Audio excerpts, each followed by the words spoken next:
ماہرین یہ بھی کہتے ہیں کہ بہتر ہے کہ 18ویں ترمیم کا قضیہ پارلیمنٹ طے کر لے جو کہ اس کا پلیٹ فارم ہے، ورنہ کراچی کی جناح ہاسپٹل سمیت 4 ہاسپٹلز کی وفاق کو سپردگی کے کیس کا فیصلہ سناتے ہوئے سپریم کورٹ آف پاکستان قرار دے چکی ہے کہ 18ویں ترمیم پر بحث نہیں ہوئی تھی، پارلیمنٹ نے اپنا کام کر لیا، اب اس کی قانونی تشریح وہ ہوگی جو سپریم کورٹ آف پاکستان کرے گی۔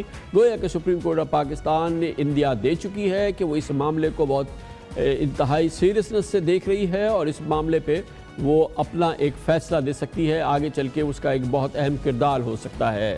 دراصل 18ویں ترمیم کے تحت ملکی آمدن کا 57% حصہ صوبے لے اڑتے ہیں، مرکزی حکومت کے پاس قرضوں کی ادائیگی اور دفاعی بجٹ کے بعد کچھ نہیں بچتا، مالی اعتبار سے وفاق کنگال اور صوبے نہال ہو رہے ہیں۔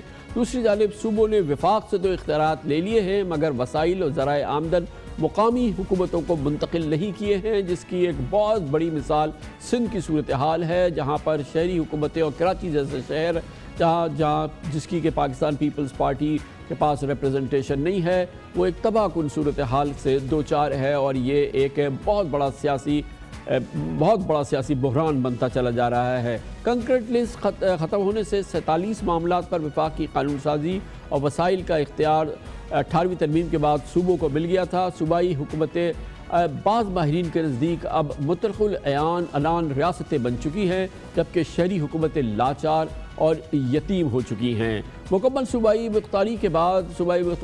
خود مختاری کے باوجود پیپلز پارٹی کے چیئرمین بلاول بھٹو زرداری کہتے ہیں کہ 18ویں ترمیم کو نہیں چھیڑنا چاہیے، نیشنل فائنانس کمیشن کو ٹچ نہیں کرنا چاہیے، لیکن یقیناً یہ ان کی ایک رائے ہے۔ لیکن پاکستان میں حزب اختلاف کی سب سے بڑی جماعت اور حزب اختلاف بھی پاکستان مسلم لیگ نون کے ہیں۔ پاکستان مسلم لیگ نون کی رائے بھی یہی ہے کہ اس معاملے پر بات ہونی چاہیے اور اس معاملے کو ایک سیاسی افہام و تفہیم سے وہ حل کرنے کے لیے تیار ہے، اور ایک بار پھر اس کی تازہ ترین پیشکش سابق وزیر اعظم شاہد خاقان عباسی نے پچھلے چند دنوں میں دی۔ 18ویں ترمیم کانسٹیٹیوشن میں ایز اے سیپریٹ شک ایگزسٹ نہیں کرتی۔ 18ویں ترمیم جو مجھے یاد ہے شاید 60 یا 70 آرٹیکلز آف دا کانسٹیٹیوشن کو اس نے امینڈ کیا تھا۔ اب اگر آپ یہ سمجھتے ہیں کہ پوری 18ویں ترمیم درست نہیں تھی تو آپ کو نیا بل بنانا پڑے گا ان تمام شکوں کو ریورس کرنے کے لیے۔ آپ کچھ حصہ سمجھتے ہیں وہ بھی، یعنی آپ نے آج آئین کو امینڈ کرنا ہے، آپ نے 18ویں ترمیم کو امینڈ نہیں کرنا۔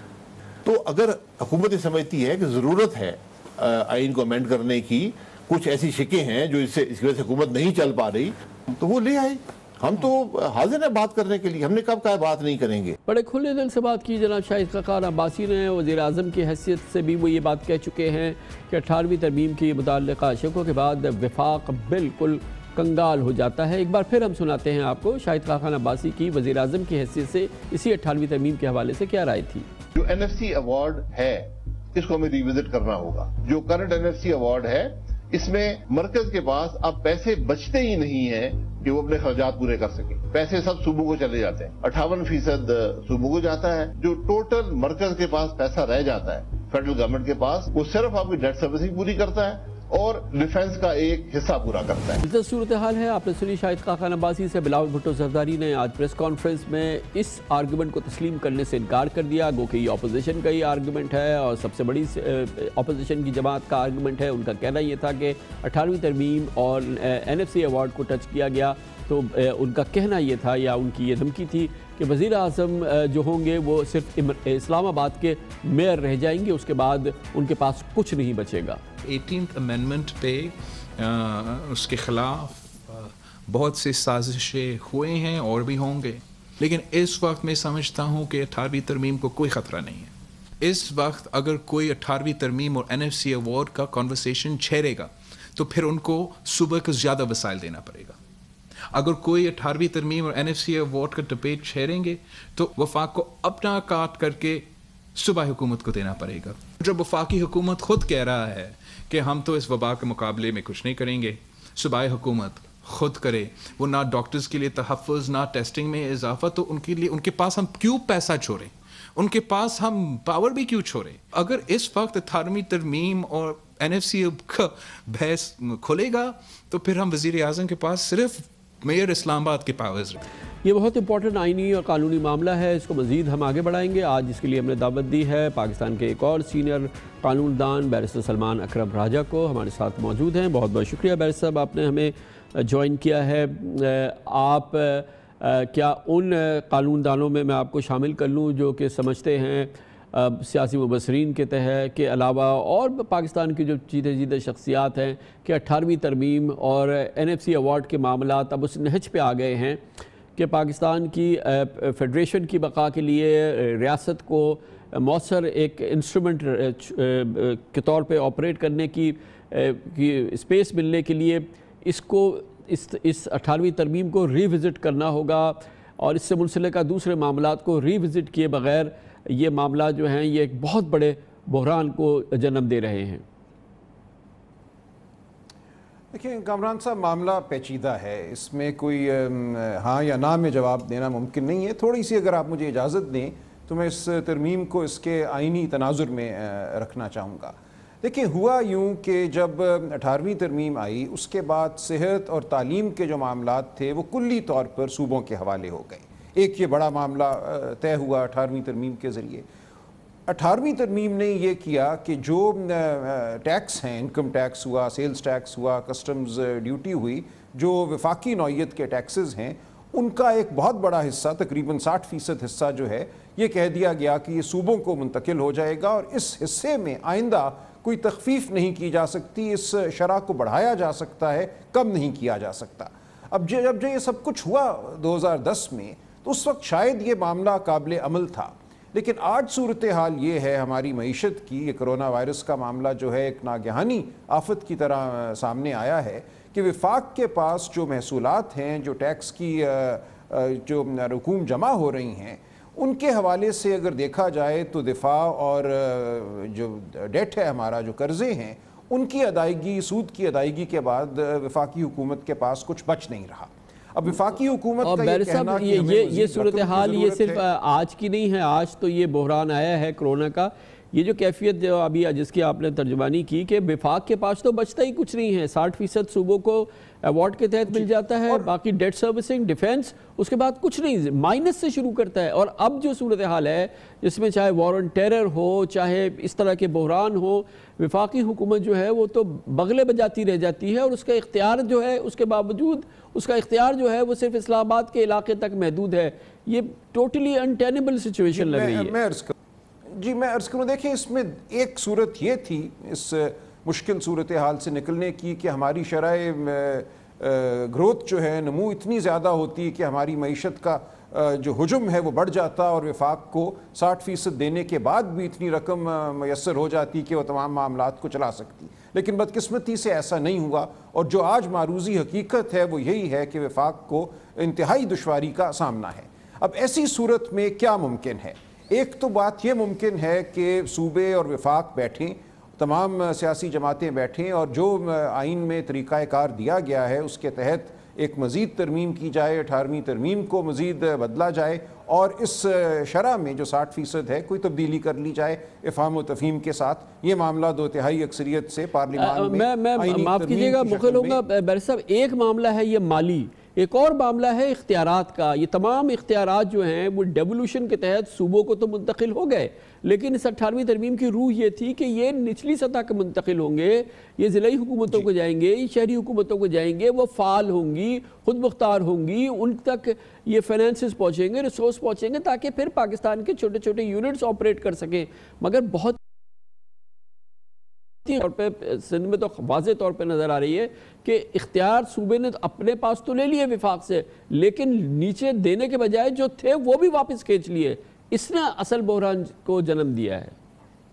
جی یہ بھی بہت بڑا ایک بحران بھی ہے، اور یہ میں سمجھتا ہوں آئینی روگردانی بھی ہے۔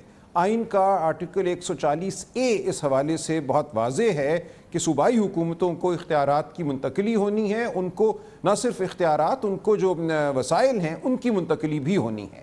اب یہ وہ بڑا تناظر ہے۔ وسائل جو صوبوں نے دینے ہیں لوکل گورنمنٹس کو، وہی ہیں جو صوبوں کو وسائل ملیں گے۔ ان وسائل کا بڑا حصہ یہ متصور کیا گیا تھا کہ لوکل گورنمنٹس کو دیا جائے گا، جو کہ نہیں ہوا۔ اب اگر ہم نے پورے نظام کو پھر سے بدلنا ہے اور صوبوں سے